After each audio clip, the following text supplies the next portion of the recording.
Encounter Brigade, welcome to the team. Out of all the properties I've been on and areas I've been to, even probably above my own property, this property has the potential to provide the evidence to prove to the world that these creatures are real. So this was our first trip back, February 2nd, 3rd, and 4th. There was me, my son, Happy Harris, Hank Rosser, Lloyd Urich, and Brian Hatch. We all met up and spent a couple nights out there. And I hadn't been out there since summer of 2023. We can't go out there during hunting season. There's a lot of deer hunting that goes on out there.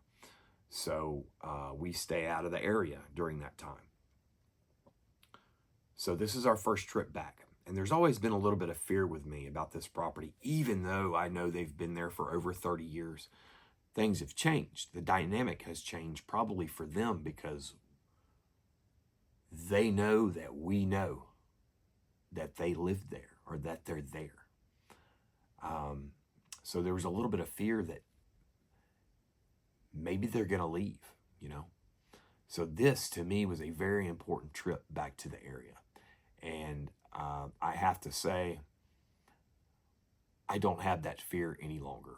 I'm very convinced by the evidence we found and the experiences we had out there that they are definitely still there. And I'm super excited to spend the next couple months hopefully getting back out there and getting more evidence. But this is what happened over this past week. See a lot of farmland. We are 34 miles away from the property. We'll go through one more town, one little small town. And when we get on the other side of that, it turns into this again. And then it turns into pretty much dairy farmland. So you can see in areas in Georgia, sometimes in Florida, you don't think about, it's not the same as going out in the middle of Alaska, that type of wilderness, but there are still some very, very wild, desolate, very rural areas around. And these couple counties out here in East Georgia are just perfect habitat, especially being farmland and dairyland.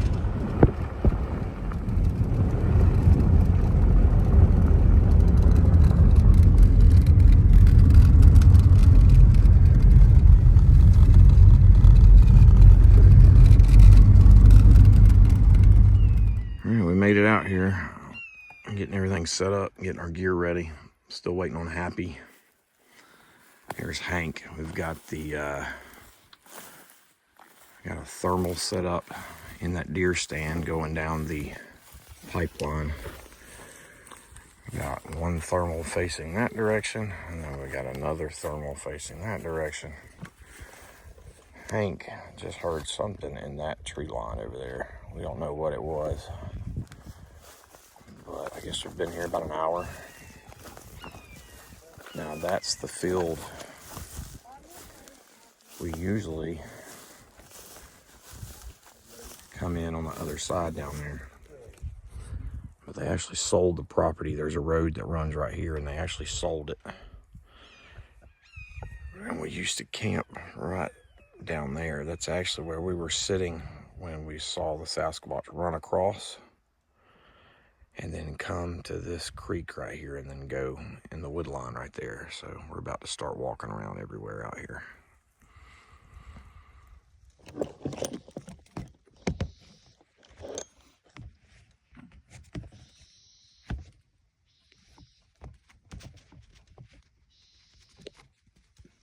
Something's upset. Yeah.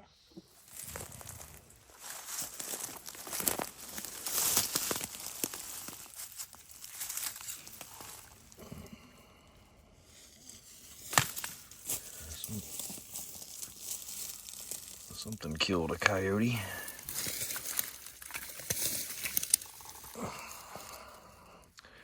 Coyote or a dog.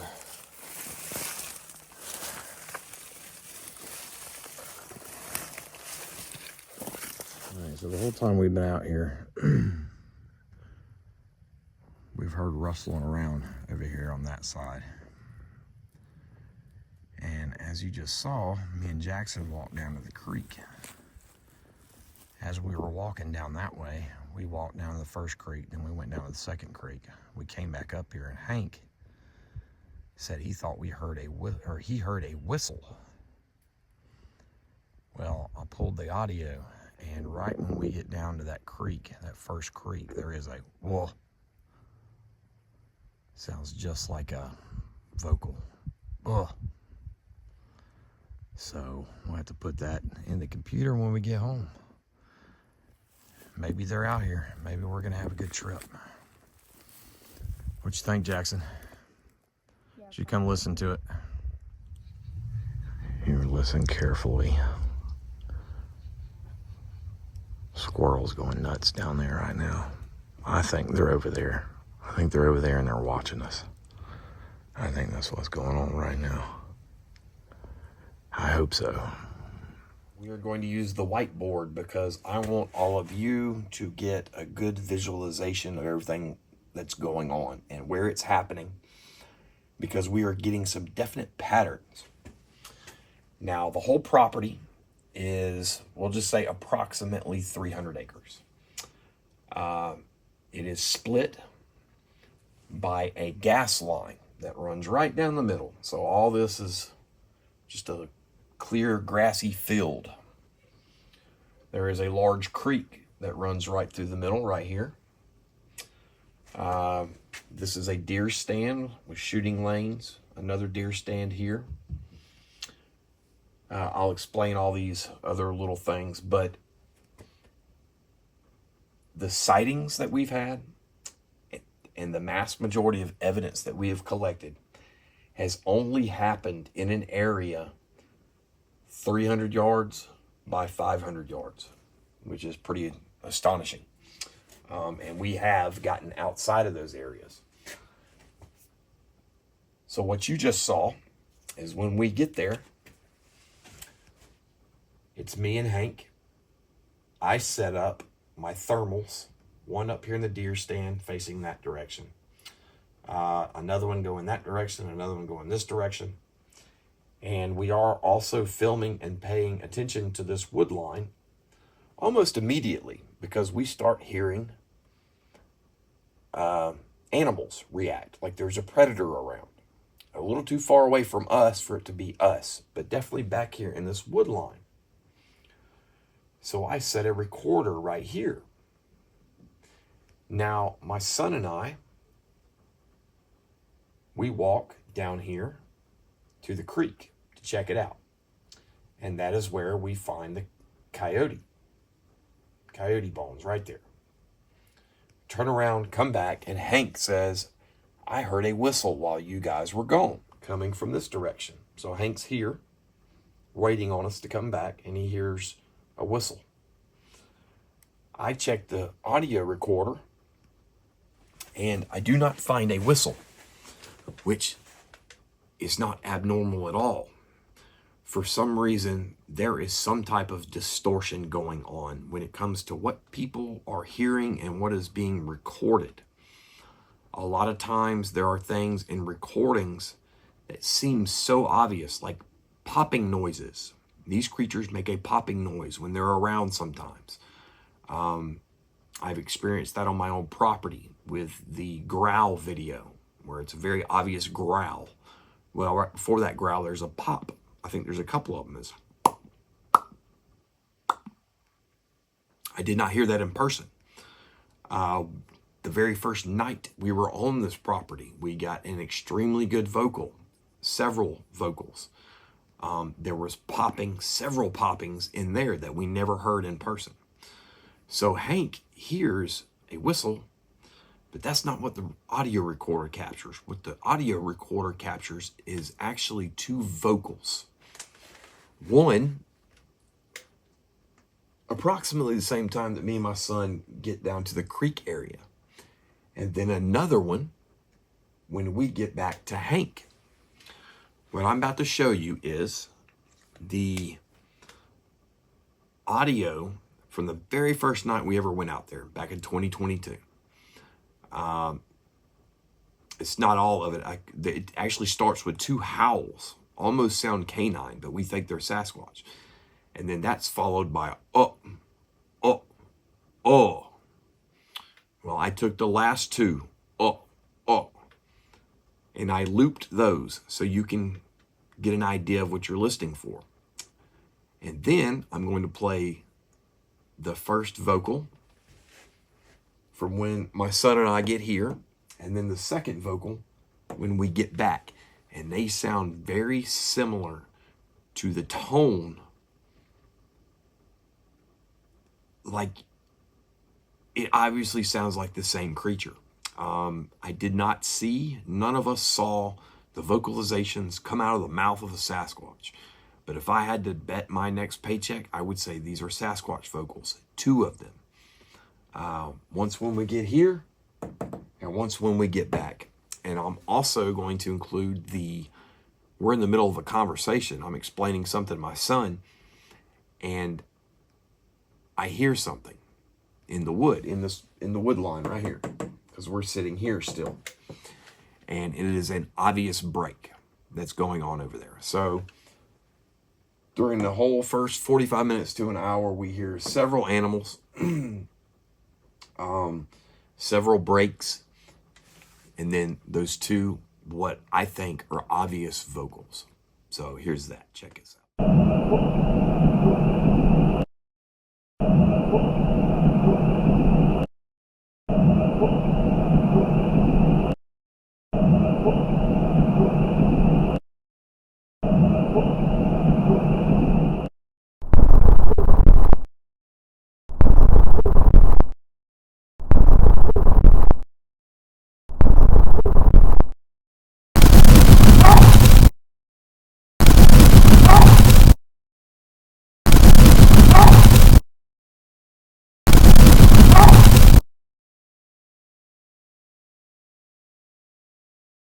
I'd love to get one on all 4s, a picture, a video, I don't care, 10 seconds and one on all 4. I just heard something in front of me. Second, a video, I don't care. Picture, a video, I don't care. Picture, a video, I don't care. Alright, we have to find a way to get across this. It's usually not this deep. So we have to find somewhere to cross. It's pretty daggone deep.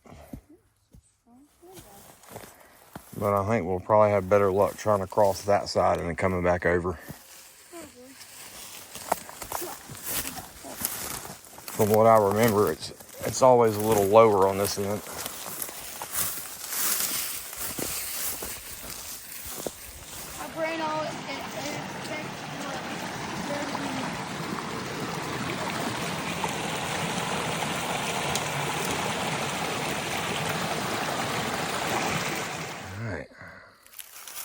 Pick those antlers up.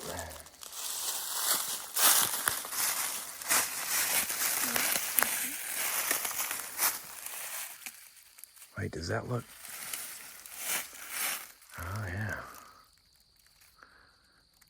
That's been chewed on, huh? By what? That's only the skull. Yeah. Weird. Other pieces are probably spread out around here somewhere. We find a bunch of those out here. Something big on it. Alright, we don't know if this is anything or not, but we found this hole. Something has been digging in it. And this.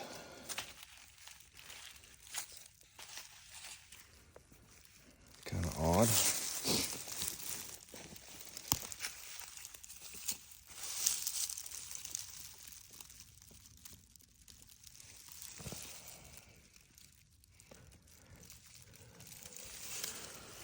A number of things it could have been. All right, we got some kind of skin from, I think it's probably a coyote. All that red hair. And then we also have deer carcass over here. I was just telling Hank, I bet they hang out in this area at night.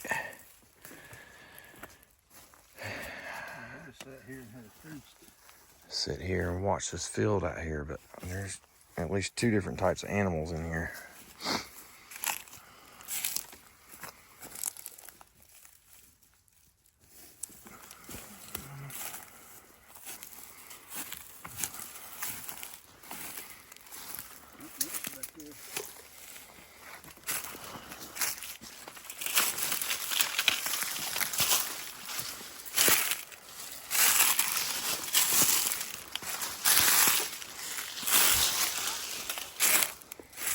Deer foot. Look at this.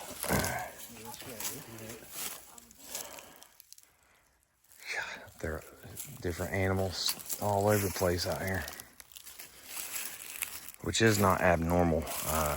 Last year, we found a place just like that right across the field over there.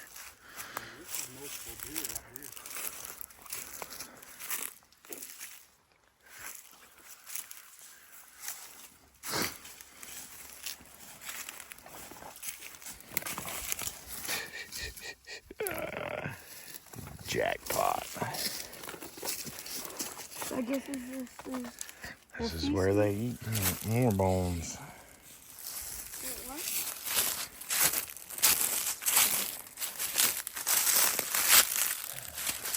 All over here. All right, now the bones, I think that's a pretty significant find. In the past, we have found bones in this one spot right here. We've found bones all over the property, but we found a high concentration of several different species of animal bones in this area. So what we did is we followed this creek, crossed the pipeline, we crossed the creek, checked that area, didn't see any new bones. Crossed back over the pipeline, checked out a few things over here, showed my son where the sightings happened, where the beds used to be, checked the gifting area. We haven't left anything in a while. Nothing was left for us. We left that area, went back out to the pipeline, and we took video of all the bones is right in here. So it went from being on this side, very close to the creek and pretty close to the pipeline, to almost mirroring exactly on the other side. And we found at least 3 different species of animal bones in this area, which I think is a pretty significant find. He's just staring at it.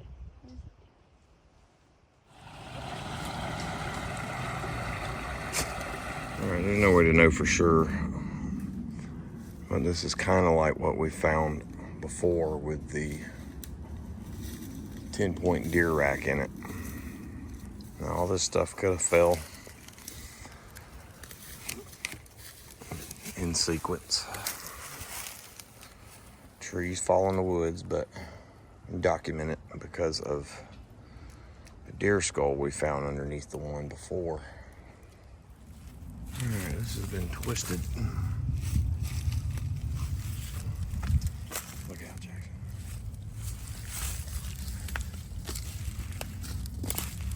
Nothing obvious to explain something else that twisted it.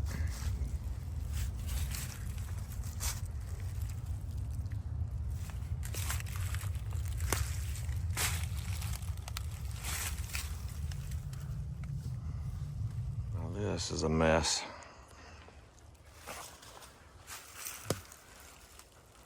And it very well could be natural. Something's definitely bedding in here. Oh, yeah. But This looks like a bird nest. Not complete.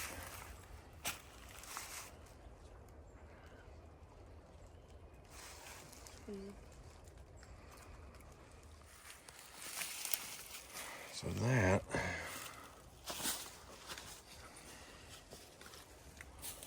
got wedged in there, and then that got wedged in there. No, So I'm not big on structures myself. But out here, where I know where they're at, we pay attention.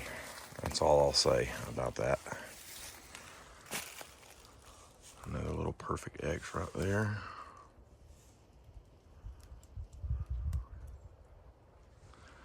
And this is actually where, whenever the Sasquatch ran across the pipeline, which is right over there, it ran across, came down, and this is about where it came in the woods at, actually.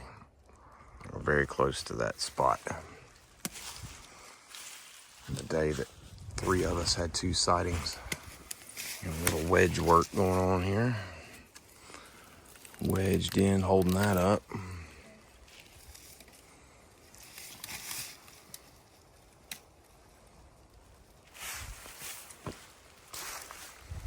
Just no way to know unless you see something actually get made. You don't know what made it or if it was made. These 2, I don't know where they came from. And that's going back into the area where we found the bones yesterday.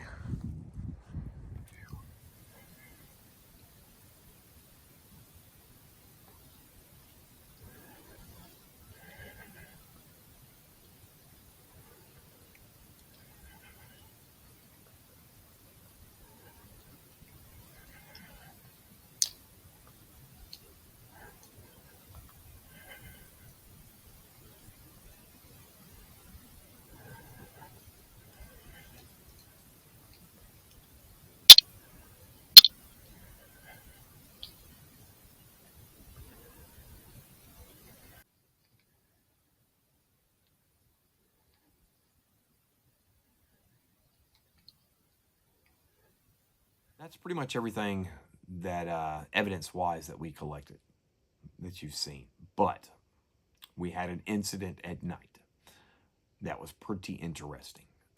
We were hog hunting at night while we were out there.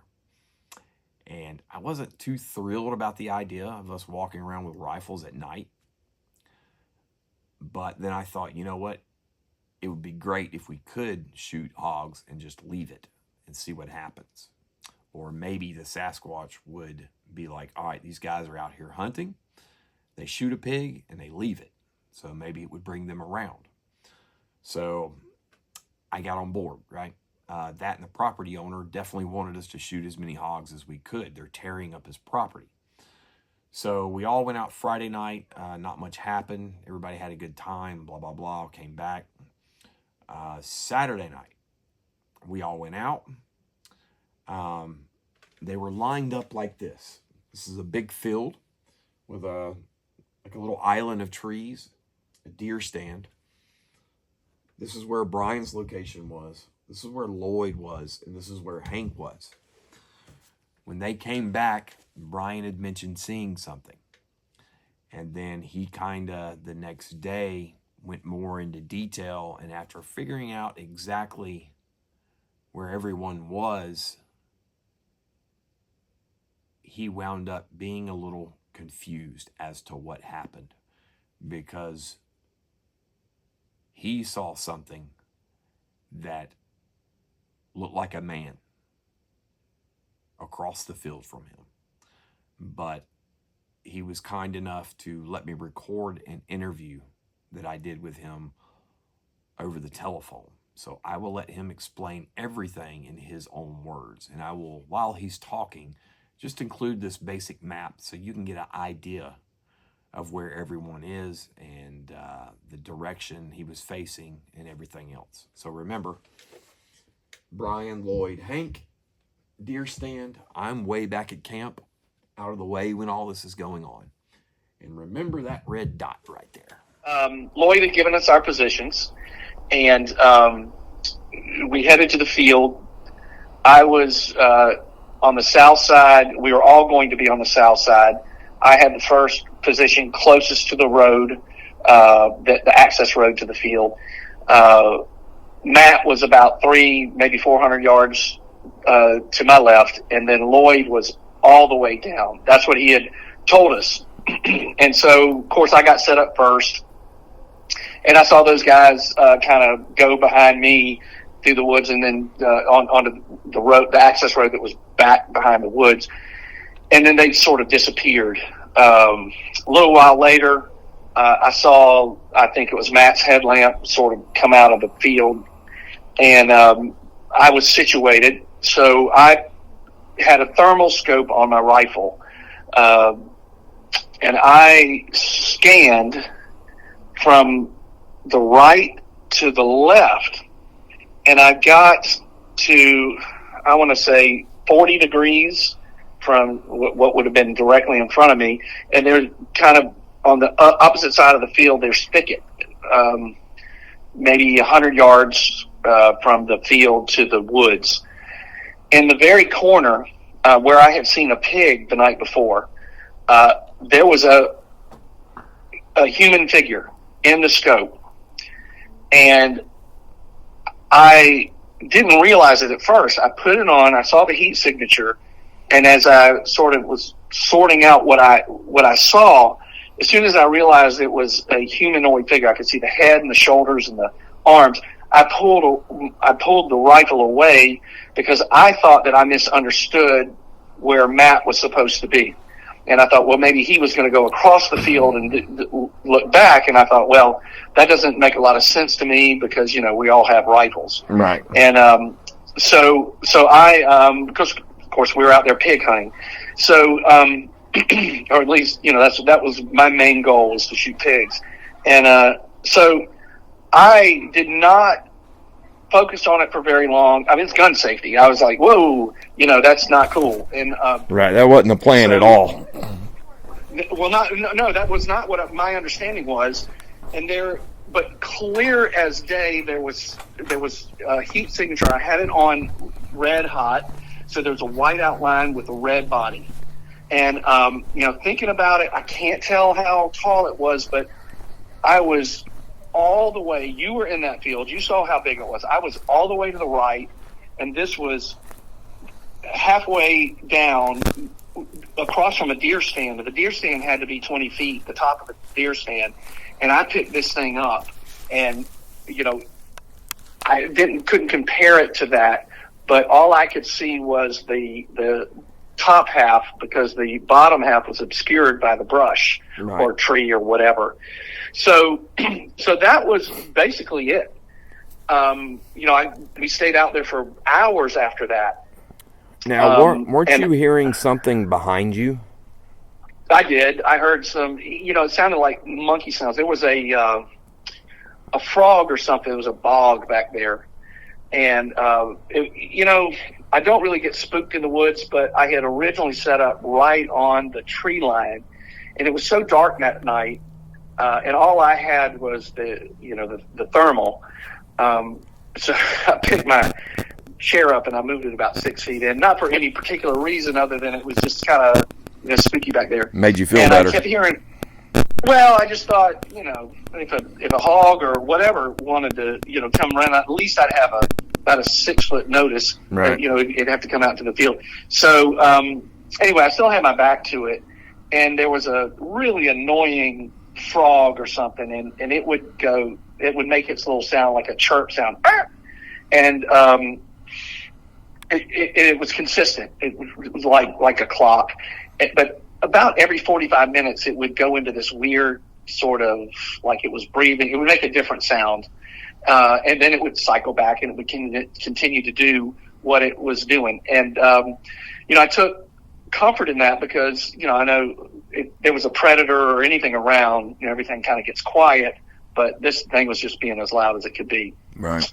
And then and I don't even remember what time, but actually I took some JPEGs after I saw this. The thermal's new to me, so I'm not sure how to do video and all that kind of stuff. But while I was trying to do video, I took some JPEGs, but I didn't get what I saw. I did get some heat signatures, and I sent that to you. Right. Was that from behind you or from across the field? That was from behind me, okay. What I sent you today. I did take some JPEGs across the field, but it was way later, and there was, there was nothing there. Right. But you could see the distance from where I was. It would give you that gauge. So at some point, and it was later in the night, I heard just a weird sound, not about the pitch of a coyote, but just it didn't make any. It's not a sound that I had heard. But now I've been in the woods before and heard odd sounds, and then later figured out, oh, okay, that was a grouse or whatever. But this sound was almost like a chirping, laughing sound. Is the best I could say. And it wasn't a guttural sound or anything like that. It was just almost like a something like that. That's not even close to what it sounded like. But anyway, so it wasn't even a disconcerting sound. It was just like, okay, what is that? Right. And so I turned around and, of course, looked into the dark woods, and I turned on my thermal. I didn't keep it on because I was trying to save battery. So I turned it on, and I started sweeping through. And to my right, through the trees, there was a heat signature. And it was clearly taller than, it wasn't like a hog or a bird or anything like that. It was, tall in the tree. So there was a consistent heat from the bottom of it to the top, but it was obscured through the trees. But it looked to me to, kind of have a form. Right. And so I texted, those guys. I actually, about that same time is when I heard the calls and assumed that it was you, playing them, like you had done the night before. But those calls were way off, and they were coming from your direction, which is why I thought that. And so anyway, that's kind of it, and then when I texted, Matt and Lloyd, and I think somebody said, well, can you record it? And I was like, well, I don't know how to do that. And I tried, and I just, I couldn't, and you can see from the JPEG that I sent, there's some sort of heat signature there, but it doesn't look like what I had originally seen. Right. And it wasn't just like, a half a second. I actually stood on that thing just looking at it. As a matter of fact, my arms are still sore from, holding up the gun, but, I just sat there looking at it, and, it moved. So, well, and I was being still. That's what I refer to as Bigfoot luck. The one dude out there that's not familiar with recording on thermal would be the guy that would see something. So, well, you play it back in your mind and all of that, and I'm just like, well, why would somebody just be standing out there in the field? What, and it just didn't make any sense to me that there was a fourth person out there. Yeah. And just to make this clear, I didn't know that it was not Matt until the next morning. Right. And you mentioned it, but you didn't seem, you didn't see. I didn't super pay attention because it didn't seem like you had worked out exactly what was going on, and then it was kind of like a light bulb moment when you realized where everybody actually was. Well, I don't know if it was a light bulb moment. It was more of confusion. Yeah. Because I was trying to process it. And I was like, okay, well, wait a minute, because it was so quick. Right. And that I've never seen a Bigfoot. I've been out in the woods a lot. I've hiked the Appalachian Trail from Tennessee to all the way through North Carolina. I've never seen anything before. I've never had any feeling that I saw anything. Like I said, I've been out in the woods for extended time. And so, I was always like, well, there's nothing there. And I'm still, a skeptic. I don't know what I saw. Yeah. There's no houses out there. I thought, well, maybe, somebody that works on one of the adjacent farms or something, they're just out plodding around or something. I don't know, maybe they're doing what we were doing. But it certainly wasn't interested in us, or they would have said something. And there was no gear on this head. There was no hat. There was no, like anything that would look like a goggle outline or anything like that. It was so, why would it just be standing out there in the pitch black dark? Right. And my first thought was, holy shit, Matt's not where he's supposed to be, and I'm pointing my gun down range. Of course, my safety's on. Right. But I just moved it off of him, and then it just sort of like, that was disconcerting, that part of it. Right. And then the next morning, it just sort of, I'm like, okay, and talking it out like this. Well, that's like, kind of why I moved. Me and Jackson were kind of down the road from you guys a little bit, and and it's not necessarily that I didn't trust you guys. It was just I hadn't seen the field and where you guys were going during the day. So I wasn't super confident that somebody wasn't going to accidentally be shooting towards our position.